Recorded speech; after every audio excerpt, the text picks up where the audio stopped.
Good evening. The state television company Western Armenia represents the most important events of these days. Today's broadcast. Some Western media outlets disregard international law. Large-scale military operations continue in Hadrut. March in Los Angeles in support of Artsakh. Famous Armenian doctors are coming from France to help Armenia and Artsakh. The lion's share of the defense and aviation industry exports to Azerbaijan. Turkish media. Ancient canals and heating system found in Amida Hill, Western Armenia.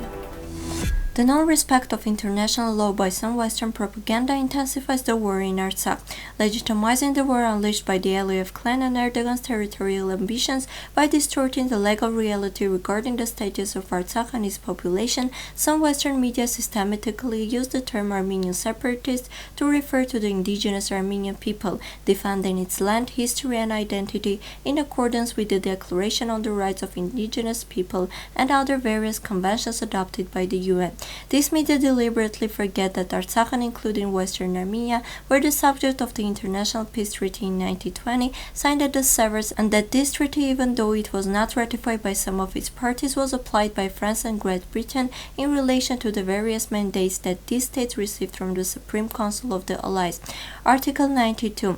The frontiers between Armenia, Azerbaijan, and Georgia respectively will be determined by direct agreement between the states concerned. If in either case the states concerned have failed to determine the frontier by agreement at the date to the decision referred to in Article 89, the frontier line in question will be determined by the principal allied powers, who will also provide for its being traced the spot. These media deliberately forget that Western Armenia is a state occupied by Turkey since 1920, but that its status as a state cannot be questioned. These media forget that Armenia and Western Armenia have already undergone genocide by the three successive Turkish governments from 1894 to 1923. These media forget that the Armenians of Azerbaijan and Artsakh were massacred from Baku to Maraga from 1988 to 1992. These media outlets forget that the Armenians of Western Armenia and Artsakh are currently fighting against international terrorism without any help from the international community. These conscious denials are quite serious. They will remain forever as a sign of neutrality, disrespect for human rights. Amida Hill, President of the Republic of Western Armenia. Large-scale hostilities continue in the Hadrut area. Vahram Pogosyan, spokesman of the president of Artsakh, stated this on his Facebook page. The Azerbaijani army, concentrating large numbers of forces in the direction, attempts to invade the city in every way. The Artsakh Defense Army is waging hard battles for every inch of land, Pogosyan added. An estimated 100,000 people marched on October 11 in Los Angeles as part of the Artsakh Under Attack March for Victory demonstration against the Turkish-backed Azerbaijani aggression on Artsakh. The rally also took place outside the Turkish consulate in LA. Congressman Brad Sherman was among the demonstrators who said, "Today I was honored to stand in solidarity with the thousands of people who gathered at the March for Victory in Los Angeles to condemn Azeri and Turkish aggression against Artsakh and Armenia. The ongoing demonstrations in major cities across the United States are calling on the U.S. federal government to recognize the independence of Artsakh, to expel Turkey from NATO, and to stop all U.S. funding to Azerbaijan and Turkey, who have recruited terrorist mercenaries from different jihadist terror syndicates for the attack on Artsakh." Today, world-famous Armenian doctors Jean-Michel Echerian, Aram Derminasyan, and Shant Balyan left their jobs and arrived in Armenia to stand by the people and help their colleagues in the cruel war situation. Great thanks to our doctors.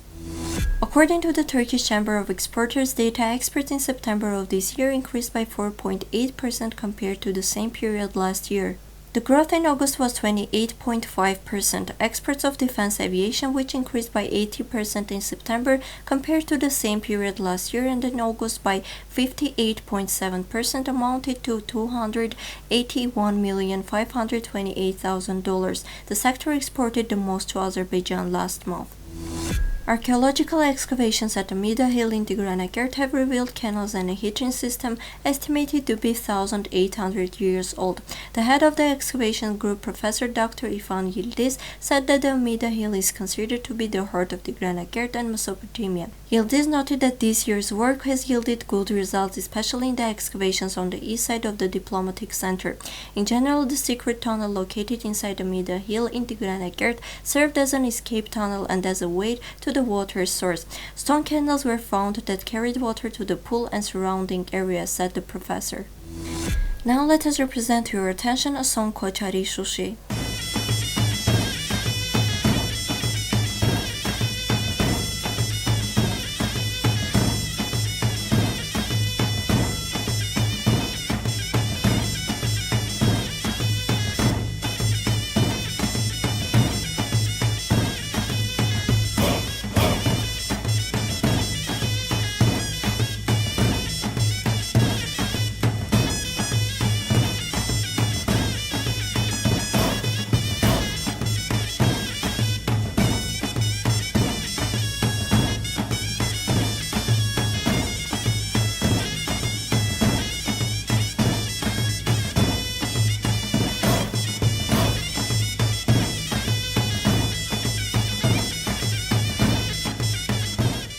You can find the whole version of the song in the official page of Western Armenia TV. This was all for today. Goodbye.